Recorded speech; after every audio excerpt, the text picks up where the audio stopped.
Hi dear students, Database Management System എന്ന ചാപ്റ്ററിലെ അഞ്ചാമത്തെ പാർട്ടാണ് ഇന്ന് നമ്മൾ ഡിസ്കസ് ചെയ്യുന്നത്. Database language. എന്താണ് database language? It means database language database management system contain two language, namely data definition language DDL and data manipulation language.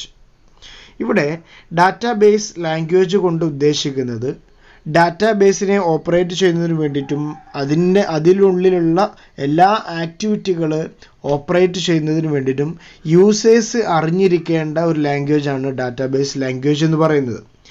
രണ്ട് ലാംഗ്വേജുകളാണ് database ഉണ്ടായിരിക്കുന്നത്. ഒന്ന് ഡാറ്റ ഡെഫിനിഷൻ ലാംഗ്വേജും മറ്റൊന്ന് ഡാറ്റ മാനിപ്പുലേഷൻ ലാംഗ്വേജും, DDLും DMLും. ഇങ്ങനെ രണ്ട് ലാംഗ്വേജുകളാണ് നമുക്ക് ഡാറ്റാബേസ് ലാംഗ്വേജിൽ കാണാൻ സാധിക്കുക. ഈ രണ്ട് ലാംഗ്വേജുകളാണ് ഈ ഒരു ക്ലാസ്സിൽ നമ്മൾ ഡിസ്കസ് ചെയ്യുന്നത്. A database system provides data definition language to specify the database schema and data manipulation language to express data queries and updates. രണ്ട് തരത്തിലാണ്. ഒന്നെന്താണ് data definition language to the database, അഥവാ നമ്മുടെ ഡാറ്റാബേസിലേക്ക് ആവശ്യമായിട്ടുള്ള ഡാറ്റകളെ പ്രൊവൈഡ് ചെയ്യുക, അല്ലെങ്കിൽ ഡാറ്റയുടെ ബേസിക് ആയിട്ടുള്ള കാര്യങ്ങൾ, അല്ലെങ്കിൽ ഡാറ്റയെ മാനിപ്പുലേറ്റ് ചെയ്യേണ്ട കാര്യങ്ങൾ എങ്ങനെയാണ് എന്നുള്ളതിൻ്റെ ഒരു ഡെഫിനിഷൻ അല്ലെങ്കിൽ റൂൾസ് ആൻഡ് റെഗുലേഷൻസ് സെറ്റ് ചെയ്യുക എന്നുള്ളതാണ് ഒന്നാമതായിട്ട് ഒരു ലാംഗ്വേജിൻ്റെ ഫങ്ഷനായിട്ട് പറയുന്നത്. അതാണ് ഫസ്റ്റ് ലൈനിൽ പറയുന്നത്. A database system provide a data definition language to the specify the database schema. അതാണ് ഒന്നാമത്തെ ലാംഗ്വേജിൻ്റെ പ്രത്യേകത. രണ്ടാമത്തെ data manipulation language to express database queries and updates. അതെന്ത് ചെയ്യണം? ക്വയറീസ് ആൻഡ് അപ്ഡേറ്റ്സുകൾ, അഥവാ അഡീഷൻ, ഡിലീഷൻ, മോഡിഫിക്കേഷൻ ഒക്കെ വരുത്തുന്നത് ഡാറ്റ മാനിപ്പുലേഷൻ ലാംഗ്വേജുകളാണ്. ഇനി നമുക്ക് ഓരോന്നും എന്താണ് എന്നുള്ളത് നോക്കാം. ആദ്യം നമ്മൾ നോക്കുന്നത് data definition language. Data definition language is used to define the structure of the database. നമ്മൾ നേരത്തെ പറഞ്ഞത് തന്നെ എന്താണ്, ഡാറ്റാബേസിൻ്റെ സ്ട്രക്ചർ ഡിഫൈൻ ചെയ്യുകയാണ് ഡാറ്റ ഡെഫിനിഷൻ ലാംഗ്വേജ് ചെയ്യുന്നത്. ഒരു ഡാറ്റാബേസ് എന്ന് പറയുന്നത് ഫോം ചെയ്യുന്ന സമയത്ത് അതിൻ്റെ സ്ട്രക്ചറായിട്ട് ഒരുപാട് കാര്യങ്ങൾ നമ്മൾ കൊടുക്കേണ്ടി വരും. ഡാറ്റയെ ആഡ് ചെയ്യുന്നതിന് മുമ്പ്, അല്ലെങ്കിൽ ഡാറ്റ നമ്മൾ അതിലേക്ക് സേവ് ചെയ്യുന്നതിന് മുമ്പ് തന്നെ ഒരുപാട് ഇൻഫർമേഷൻസ് ആയിട്ടുള്ള, ഒരുപാട് ബേസിക് ആയിട്ടുള്ള, ഒരുപാട് സ്ട്രക്ചറൽ ആയിട്ടുള്ള ഒരുപാട് കാര്യങ്ങൾ നമ്മളതിൽ കൊടുക്കേണ്ടി വരും. അതിനുള്ള ലാംഗ്വേജാണ് data definition language. Structure of the database also called schema of database outline the data to be included in the database. Structure of database എന്ന് പറയുന്നത് മറ്റൊരു പേരാണ് സ്കീമ ഓഫ് ഡാറ്റാബേസ്. രണ്ട് പേരിലും അറിയാം. സ്കീമ ഓഫ് ഡാറ്റാബേസ് എന്ന് പറഞ്ഞാൽ എന്താണ്, ഡാറ്റാബേസിൻ്റെ സ്ട്രക്ചറിനെയാണ് നമ്മൾ സ്കീമ ഓഫ് ഡാറ്റാബേസ് എന്നും പറയുന്നത്. ഇനി നമുക്ക് നോക്കാം. DDL establish the connection between logical and physical structure of the database. ലോജിക്കലായിട്ടുള്ളതും ഫിസിക്കൽ സ്ട്രക്ചർ ആയിട്ടുള്ള കാര്യങ്ങളും ഡാറ്റാബേസിൽ വരുന്നുണ്ടാവും. അതുമായി ബന്ധപ്പെട്ട കാര്യങ്ങളാണ് ഇവിടെ നോക്കുന്നത്. Physical refers to the way of the data is physically stored. ഇവിടെ ഫിസിക്കൽ സ്ട്രക്ചർ ഉദ്ദേശിക്കുന്നത് ഫിസിക്കലായിട്ട് നമ്മൾ സ്റ്റോർ ചെയ്തിട്ടുള്ള, നമ്മുടെ ഷെൽഫുകളിലും അതല്ലാതെ നമ്മൾ സ്റ്റോർ ചെയ്തിട്ടുള്ള ഡാറ്റയും, അതുപോലെ തന്നെ ലോജിക്കലായിട്ട് നമ്മൾ സ്റ്റോർ ചെയ്തിട്ടുള്ള ഡാറ്റയും തമ്മിലുള്ള ഒരു കണക്ഷനാണ് DDL ഇവിടെ സ്റ്റോർ ചെയ്യുന്നത്. അപ്പം നമുക്കൊരു ഒരു ഫയല് നമ്മൾ ഡാറ്റാബേസിലേക്ക് മാറ്റുന്ന സമയത്ത് ഓൾറെഡി നമ്മളെ കയ്യിൽ ഫിസിക്കലായിട്ടുള്ള ആ ഫയൽ ഉണ്ടാവും ചെയ്യും. നമ്മൾ എന്ത് ചെയ്യുന്നുണ്ട്, ഇവിടെ ഡാറ്റാബേസ് സിസ്റ്റത്തിലേക്ക് ആ ഫയലിനെ മാറ്റും ചെയ്യുന്നുണ്ട്. അപ്പോൾ ഇത് രണ്ടിൻ്റെയും കണക്ഷനാണ് ഇവിടെ നമ്മൾ DDLൽ നോക്കുന്നത്. അഥവാ ഈ ഒരു DDL അല്ലെങ്കിൽ ഡാറ്റ ഡെഫിനിഷൻ ലാംഗ്വേജിൻ്റെ സഹായത്തോട് കൂടിയിട്ടാണ് ഈ ഫയലിൻ്റെ ഒരു ബേസ് അല്ലെങ്കിൽ ഫണ്ടമെൻ്റൽ ആയിട്ടുള്ള കാര്യങ്ങൾ നമ്മൾ സ്റ്റോർ ചെയ്യുന്നത്. ഇനി നമുക്ക് നോക്കാം എന്തൊക്കെയാണ് functions of data definition language. DDLന്റെ ഫങ്ഷൻസ് എന്തൊക്കെയാണ് എന്നുള്ളതാണ് നോക്കുന്നത്. ഒന്നാമത്തേതാണ് description of schema and sub schema. നമ്മൾ നേരത്തെ സ്കീമ എന്നുള്ളത് നമ്മൾ പറഞ്ഞു സ്ട്രക്ചർ ഓഫ് ഡാറ്റാബേസ്, അതാണ് സ്കീമ. അപ്പോൾ നമ്മളിവിടെ സ്ട്രക്ചറും സബ്സ്ട്രക്ചറും എന്ത് ചെയ്യുന്നുണ്ട്, നമ്മളിവിടെ ഡിസ്ക്രൈബ് ചെയ്യുന്നുണ്ട്. അതുപോലെ തന്നെ description of field in each records and logical name of records. ഇവിടെ ഓരോ റെക്കോർഡിൻ്റെയും നമ്മൾ ഫിസിക്കലായിട്ട് നമ്മൾ സ്റ്റോർ ചെയ്തിട്ടുള്ള റെക്കോർഡിൻ്റെ നെയിം എന്താണ്, അതുപോലെ തന്നെ ലോജിക്കലായിട്ട് നമ്മൾ ആ റെക്കോർഡ് സ്റ്റോർ ചെയ്തിട്ടുള്ളതിൻ്റെ നെയിം എന്താണ്, അങ്ങനെയുള്ള കാര്യങ്ങൾ എന്താണ് ഈ ഡാറ്റ ഡെഫിനിഷൻ ലാംഗ്വേജ് ആണ് ചെയ്യുന്നത്. ഇനി മൂന്നാമത്തേതാണ് description of the data type and name of each field. നമ്മൾ എന്ത് ചെയ്യുന്നുണ്ട്, എല്ലാം കൂടി ഒരുമിച്ച് ഇൻസേർട്ട് ചെയ്യുകയല്ല അല്ലെങ്കിൽ ആഡ് ചെയ്യുകയല്ല ചെയ്യുക. നമ്മൾ എന്ത് ചെയ്യുന്നുണ്ട്, ഓരോ ടൈപ്പായിട്ട് തരംതിരിച്ചുകൊണ്ട് ഒരു ഫീൽഡായി തരംതിരിച്ചുകൊണ്ട് അതിൻ്റെ എല്ലാം നെയിം ഫിക്സ് ചെയ്തിട്ടാണ് എന്ത് ചെയ്യുന്നത്, ഡാറ്റയെ നമ്മൾ സ്റ്റോർ ചെയ്യുന്നത്. അപ്പോൾ ഇതിൻ്റെ എല്ലാം നെയിം ഡിസ്ക്രൈബ് ചെയ്യുന്നത് എപ്പോഴാണ്, ഡാറ്റ ഡെഫിനിഷൻ ലാംഗ്വേജിലാണ്. ഇനി നെക്സ്റ്റ് നോക്കുന്നത് description of keys of each records. ഓരോ റെക്കോർഡ്സിൻ്റെയും കീസ് എന്താണ്, അല്ലെങ്കിൽ അതുമായി ബന്ധപ്പെട്ട എന്താണ് ആ ഒരു റെക്കോർഡ് ഓപ്പൺ ചെയ്യുന്നതുമായി ബന്ധപ്പെട്ട കാര്യങ്ങൾ, അതിൻ്റെ മെയിൻ ഹെഡ് അല്ലെങ്കിൽ അതിൻ്റെ പാസ്വേഡ്, അതിൻ്റെ യൂസർ നെയിം പോലെയുള്ള കാര്യങ്ങളെല്ലാം എന്ത് ചെയ്യുന്നുണ്ട്, ഇവിടെ ഡാറ്റ ഡെഫിനിഷൻ ലാംഗ്വേജ് ഡിസ്ക്രൈബ് ചെയ്യുന്നുണ്ട്. നെക്സ്റ്റ് ആണ് provide protection of the data, protection to the data. ഇവിടെ എന്ത് ചെയ്യുന്നുണ്ട്, ഡാറ്റയ്ക്ക് പ്രൊട്ടക്ഷൻ എന്ത് ചെയ്യുന്നുണ്ട്, DDL കൊടുക്കുന്നുണ്ട്. നമ്മൾ നേരത്തെ പറഞ്ഞ പോലെ എന്താണ്, ഓരോ റെക്കോർഡുകളും ഈച്ച് ആൻഡ് ഇൻഡിവിജ്വൽ ആയിട്ട് നമ്മൾ സേവ് ചെയ്യുന്നത് കൊണ്ട് തന്നെ നമുക്ക് അതിന് പ്രൊട്ടക്ഷൻ കൊടുക്കാൻ വേണ്ടി സാധിക്കുന്നുണ്ട്. Provide physical and logical data independence. Provide physical and logical data independence.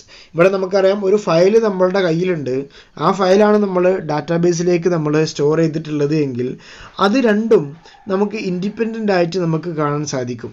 അഥവാ നമുക്ക് ഫയൽ നമുക്ക് നോക്കിയാൽ കാണാം ഒരു ബുക്ക് രൂപത്തിലാണ് എങ്കിൽ അതേ രൂപത്തിൽ തന്നെ ഒരു ഫയലായിട്ട് നമുക്ക് എന്ത് ചെയ്യാം, ഇവിടെ ഡാറ്റാബേസിൽ നമുക്ക് കാണാൻ സാധിക്കുന്നുണ്ട്. ആ ഒരു സിസ്റ്റം ചെയ്യുന്നത് ആരാണ്, data definition ലാംഗ്വേജുകളാണ്.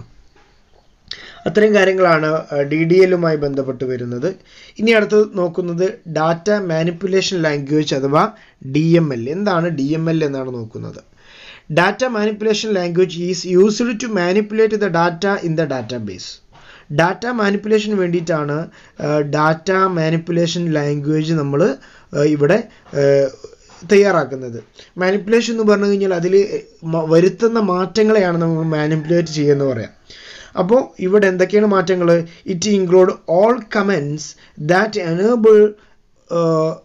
enable the user to manipulate the data and the users can view the data. ഇവിടെ ഏത് തരത്തിലുള്ള കമാൻഡുകളും എന്ത് ചെയ്യുന്നുണ്ട്, യൂസേഴ്സ് കൊടുക്കുന്ന ഏത് രൂപത്തിലുള്ള കമാൻഡുകളും ഡാറ്റ മാനിപ്പുലേറ്റ് ചെയ്യുന്നതിന് വേണ്ടിയിട്ട് എന്ത് ചെയ്യുന്നുണ്ട്, ഇവിടെ DMLൻ്റെ സഹായത്തോട് കൂടിയിട്ടാണ് ചെയ്യാൻ സാധിക്കുക. എന്തൊക്കെയാണ് നമ്മൾ മാനിപ്പുലേഷൻ നടത്താറുള്ളത്, add new data, delete existing data, modify the selected field in records പോലെയുള്ള കാര്യങ്ങളെല്ലാം ചെയ്യുന്നത് ഡാറ്റ മാനിപ്പുലേഷൻ ലാംഗ്വേജിൻ്റെ സഹായത്തോട് കൂടിയിട്ടാണ്. ഇനി നമ്മൾ നോക്കുന്നത് ഫങ്ഷൻസ് ഓഫ് DML ആണ്. എന്തൊക്കെ ഫങ്ഷൻസ് ആണ് DML ഡാറ്റ മാനിപ്പുലേഷൻ ലാംഗ്വേജ് ചെയ്യുന്നത് എന്നാണ് നോക്കുന്നത്. ഒന്നാമത്തേതാണ് നോക്കുന്നത് provide the techniques of the data manipulation such as deletion, addition, retrieval of the data records. ഇവിടെ എന്ത് ചെയ്യുന്നുണ്ട്, നമ്മൾ ഡാറ്റ മാനിപ്പുലേഷൻ ആണ് ഇവിടെ നടത്തുന്നത്. അതിനുവേണ്ടി ടെക്നിക്സുകൾ പ്രൊവൈഡ് ചെയ്യുന്നുണ്ട്. അതിലൂടെ നമ്മൾ എന്ത് ചെയ്യുന്നുണ്ട്, ഡിലീഷനും അഡീഷനും റിട്രീവലും എന്ത് ചെയ്യുന്നുണ്ട്, നടത്തുന്നുണ്ട്. രണ്ടാമത്തേതാണ് it permit the user and application program to process data symbolic logical basis rather than physical location basis. ഇവിടെ നമ്മൾ ഡാറ്റയെ നമ്മൾ പ്രോസസ്സ് ചെയ്യുന്നത് സിംബോളിക് ആൻഡ് ലോജിക്കൽ ബേസിലാണ് നമ്മൾ പ്രോസസ്സ് ചെയ്യുന്നത്. അഥവാ നമുക്ക് അറിയാം ഇവിടെ നമ്മൾ പല തരത്തിലും നമുക്ക് ഒരു ഫയലിനെ സോർട്ട് ചെയ്യാൻ പറ്റും. എന്നാൽ ഫിസിക്കലായിട്ടുള്ള നമ്മുടെ റെക്കോർഡ്സുകൾ എങ്ങനെയാണ്, സാധാരണ നമ്മളത് ഫിസിക്കൽ ലൊക്കേഷൻ ബേസിലാണ്. ഓരോ ഫയലുകളും എവിടെയാണോ വെച്ചിട്ടുള്ളത് അവിടെയായിരിക്കും അതിൻ്റെ പ്രോസസ്സ് നമ്മൾ നടത്തുന്നത്. എന്നാൽ ഇവിടെ അഥവാ DMLൻ്റെ സഹായത്തോടു കൂടി ഡാറ്റാബേസ് മാനേജ്മെൻറ്റ് സിസ്റ്റത്തിൽ നമ്മൾ ചെയ്യുന്നത് എന്താണ്, ലോജിക്കൽ ബേസിലായിരിക്കും അല്ലെങ്കിൽ സിംബോളിക് ബേസിലൊക്കെ ആയിരിക്കും എന്ത് ചെയ്യുന്നത്, ഈ ഒരു പ്രോസസ്സുകളെല്ലാം ഡാറ്റ പ്രോസസ്സുകൾ നടക്കുന്നത്. നെക്സ്റ്റ് പോയിന്റ് ആണ് provide for independence of programming language. Programming ലാംഗ്വേജുകൾ നമുക്ക് എന്ത് ചെയ്യാം, ഒരു ഇൻഡിപെൻഡൻ്റ് ആയിട്ട് പ്രവർത്തിക്കാൻ വേണ്ടിയിട്ട് സാധിക്കുന്നുണ്ട്. കൊബോൾ, C++ പോലെയുള്ള ലാംഗ്വേജുകൾ സപ്പോർട്ട് ചെയ്യുന്ന ഒരു രീതിയാണ് ഇവിടെ ഡാറ്റ മാനിപ്പുലേഷൻ ലാംഗ്വേജിനുള്ളത്. നെക്സ്റ്റ് പോയിന്റ് ആണ് പ്രൊവൈഡ് റിലേഷൻഷിപ്പ് ബിറ്റ്വീൻ ഡിഫറെൻറ്റ് റെക്കോർഡ്സുകൾ. ഡിഫറെൻ്റ് ആയിട്ടുള്ള റെക്കോർഡ്സുകളെ നമുക്ക് എന്ത് ചെയ്യാം, റിലേഷൻഷിപ്പിനെ നമുക്ക് കാണിക്കാൻ വേണ്ടിയിട്ടും ഇവിടെ സഹായിക്കുന്നുണ്ട്. നെക്സ്റ്റ് പോയിന്റ് ആണ്, ലാസ്റ്റ് പോയിന്റ് ആണ്, it also allow the user and application program to be independent of physical data structure and database structure maintenance. ഇവിടെ എന്ത് ചെയ്യുന്നുണ്ട്, ഉപഭോക്താക്കൾക്ക് അഥവാ ഈ ഒരു എന്താണ് DBMSൻ്റെ യൂസേഴ്സ് ആയിട്ടുള്ള ആളുകൾക്ക് പ്രോഗ്രാം ഇൻഡിപെൻഡൻ്റ് ആയിട്ട് നമുക്ക് കൈകാര്യം ചെയ്യാൻ വേണ്ടി സാധിക്കുന്നുണ്ട്. അഥവാ ഫിസിക്കൽ ഡാറ്റ സ്ട്രക്ചറിനെയും ഡാറ്റാബേസ് സ്ട്രക്ചറിനെയും ഇൻഡിപെൻഡൻ്റ് ആയിട്ട് കൈകാര്യം ചെയ്യാം. അഥവാ ഒരിക്കലും തന്നെ ഫിസിക്കൽ ഡാറ്റാബേസ് വെച്ചുകൊണ്ട് എന്നതുകൊണ്ട് ബേസ് ചെയ്തിട്ടായിരിക്കില്ല പിന്നെ നമ്മുടെ ഡാറ്റാബേസ് മാനേജ്മെൻറ്റ് സിസ്റ്റം ഇവിടെ റൺ ചെയ്യുന്നത്. അത് വേറെ തന്നെ ഉള്ള രൂപത്തിലും അതിൻ്റെ മെയിൻ്റെനൻസും എല്ലാം വേറെ തന്നെ നമുക്ക് ചെയ്യാൻ വേണ്ടി സാധിക്കുന്നുണ്ട്. ഇത്രയും കാര്യങ്ങളാണ് ഡാറ്റ ഇവിടെ മാനിപ്പുലേഷൻ ലാംഗ്വേജിൽ നമ്മൾ ഇവിടെ ഡിസ്കസ് ചെയ്യുന്നത്. ഇനി നമ്മൾ നെക്സ്റ്റ് താഴത്ത് നോക്കുക, ആ ഒരു പാരഗ്രാഫ് കൂടി നോക്കണം. A query is A statement requesting the retrieval of information. Query എന്നുള്ള ഒരു വേർഡ് നമ്മൾ തൊട്ട് മുമ്പൊക്കെ നമ്മൾ കേട്ടിട്ടുണ്ടായിരിക്കും. ക്വറി എന്താണ്? A query is A statement requesting the retrieval of information. Query എന്ന് പറയുന്നത് സ്റ്റേറ്റ്മെൻ്റ് ആണ്. എന്തിനു വേണ്ടിയിട്ടുള്ള? റിട്രീവലിന് വേണ്ടിയിട്ടുള്ള, ഇൻഫർമേഷൻ റിട്രീവലിന് വേണ്ടിയിട്ടുള്ള റിക്വസ്റ്റ് സ്റ്റേറ്റ്മെൻറ്റിനെയാണ് നമ്മൾ ക്വറി എന്ന് പറയുന്നത്. The portion of DML that involve the information retrieval is called query languages. ഇവിടെ ഇൻഫർമേഷൻ റിട്രീവലുമായി ബന്ധപ്പെട്ട DML, ഡാറ്റ മാനിപ്പുലേഷൻ ലാംഗ്വേജിനെ നമ്മൾ ക്വറി ലാംഗ്വേജ് എന്നാണ് പറയുക. അഥവാ ഈ DMLൻ്റെ ഒരു പോർഷനാണ് ക്വറി ലാംഗ്വേജ്. ക്വറി ലാംഗ്വേജ് എന്ന് പറഞ്ഞു കഴിഞ്ഞാൽ എന്താണ്? നമുക്ക് ഡാറ്റ റിട്രീവലുമായി ബന്ധപ്പെട്ട ലാംഗ്വേജിനെയാണ് നമ്മൾ ക്വറി ലാംഗ്വേജ് എന്ന് പറയുന്നത്. ഇത്രയും കാര്യങ്ങളാണ് നമ്മൾ ഇന്നത്തെ ക്ലാസ്സിൽ ഡിസ്കസ് ചെയ്യുന്നത്. ബാക്കി നമുക്ക് അടുത്ത ക്ലാസ്സിൽ ഡിസ്കസ് ചെയ്യാം. Thank you.